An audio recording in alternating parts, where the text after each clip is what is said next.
For over 600 years, most of what the world knows about Africa has been written by people who conquered it, enslaved its children, or looted its treasures.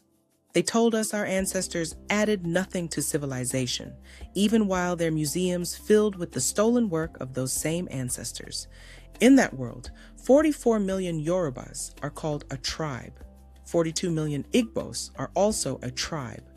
But 3 million Welsh are a nation, and 5 million Scots are a nation too. There is a proverb that says, "Until the story of the hunt is told by the lion, the tale of the hunt will always glorify the hunter." This series is the lion speaking. Today, we begin with the Africa Factbook: what it is, why it exists, and why right now Africa needs its own record. The Africa Factbook is not just another reference book. It is a deliberate response to centuries of misrepresentation. The book was produced by the Book of African Records in partnership with the African Union Commission and implemented by the Institute of African Knowledge, also known as INSTAK. It was funded by the government of Zimbabwe, whose president Emerson Dambudzo Mnangagwa personally supported the project. The first edition was launched in 2020, the African Union's year of silencing the guns. That timing is not an accident. When you silence the guns, you make room for another kind of power: knowledge. In the editor's note, Bafur Ankoma explains that for 6 centuries, the people of European descent have spoken and written about Africa and for Africa in ways that have been detrimental to us. The fact book is Africa's answer to that. The book is organized into 4 major sections. Section A is called Busting the Myths. It takes on the core lies told about Africa's history, its people, and its place in world civilization. Section B gives country profiles and fast facts for all 55 African nations, treating them as fully fledged countries, not just vague tribes on a map. Section C documents African inventions, journeys, pioneers, discoveries, innovations, and writing systems, the record of what Africans have contributed to the world. Section D turns to the African diaspora, global Africa, the millions of African people scattered to the 4 winds, whose stories are often separated from the continent, but are part of the same family. This series starts with Section A, the myths, because before you can rebuild a story, you have to name the lies that buried it. The editor's note opens with a quote from Lonnie Bunch, founding director of the National Museum of African American History and Culture in Washington, D.C. "For too long, others have spoken for us." That sentence captures 600 years of Africa's experience in world history. Historian John Henrik Clarke goes even further. He reminds us that when Europe colonized African lands, it also colonized information about Africa.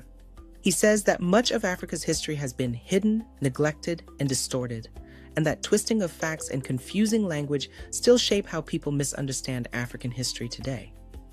American writer Adam Hochschild, reflecting on the record of Africa, talks about a vast river of words written about the continent almost entirely by Europeans and Americans. When only the colonizer holds the pen, the story tilts in one direction. Instead of African voices, there was, as he puts it, largely silence. That silence is not the same as absence. African civilizations were building, thinking, teaching, trading, but they were not controlling the global microphone. This is why Ambassador Kwame Muzawazi, CEO of the Institute of African Knowledge, insists that an African historian does not study history just to understand the past, but to liberate himself from the past. The Africa Factbook is written in that spirit. It is less about nostalgia and more about decolonizing memory. The publisher's note opens with a blunt confession. For over 600 years, Africa has mostly been silent, whilst historians in world capitals have taken it upon themselves to define us. They mostly succeeded, it says, because Africans kept quiet.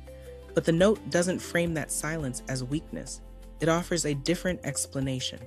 We kept quiet, it says, because we were busy building the great Zimbabwe walls. We were busy building the pyramids of Sudan and Egypt. We were busy enjoying and harnessing the vast potential of the greatest river on earth, the Nile.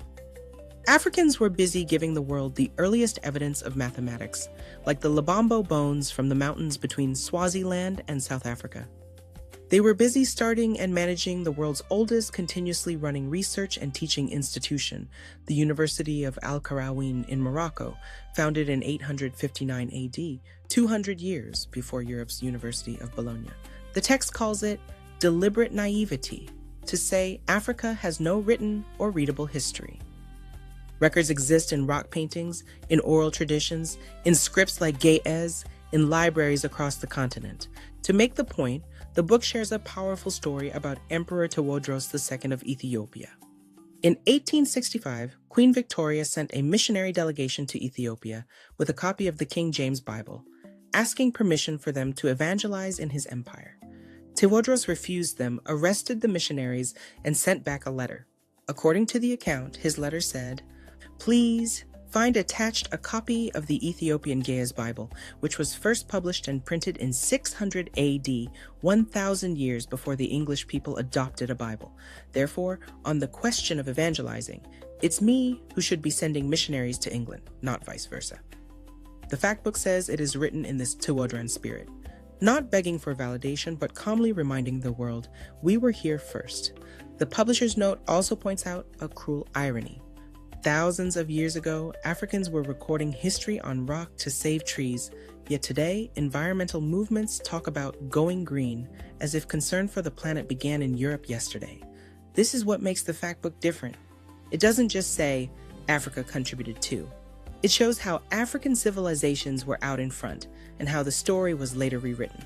The editor describes the Africa Factbook as Africa's response to 6 centuries of calumny. 6 centuries of being slandered by historians and writers who needed Africa to be backward to justify conquest. Section A, the part we're focusing on in this first season, is where those myths are named and dismantled. It begins with ancient Egypt, Kemet, and the long fight over who can claim that civilization as their own. It moves through the claim that Africa has no history, the way race was constructed to make blackness equal inferiority, and the myth that African religions are superstition while imported religions are civilized. It revisits the Moors and Africa's gift to Europe, the Berlin Conference, and the carving up of the continent, the true cost of slavery, and the legal and moral case for reparations. And it ends by asking why the world map itself shrinks Africa, visually minimizing the second largest continent on Earth. These are not just academic questions. They shape school curricula, foreign policy, development aid, investment, and how Black children see themselves in places like Chicago, Lagos, Kingston, Rio, and London. This series is not a replacement for the book, and it's not a neutral documentary. It is a guided tour, in plain language, through some of the most important chapters, with an eye on what they mean for our lives now. If you want Africa's story told in our own voice, grounded in evidence, not hype, this is the space we're building together. In the next episode, we start with one of the most contested myths of all: who built ancient Egypt and why so many people, including some Africans, have been taught to believe that Kemet was not African. Subscribe if you want to follow this series through Section A, and in the comments, tell me, what myths about Africa did you grow up with? In school, in church, in the media, or even at home?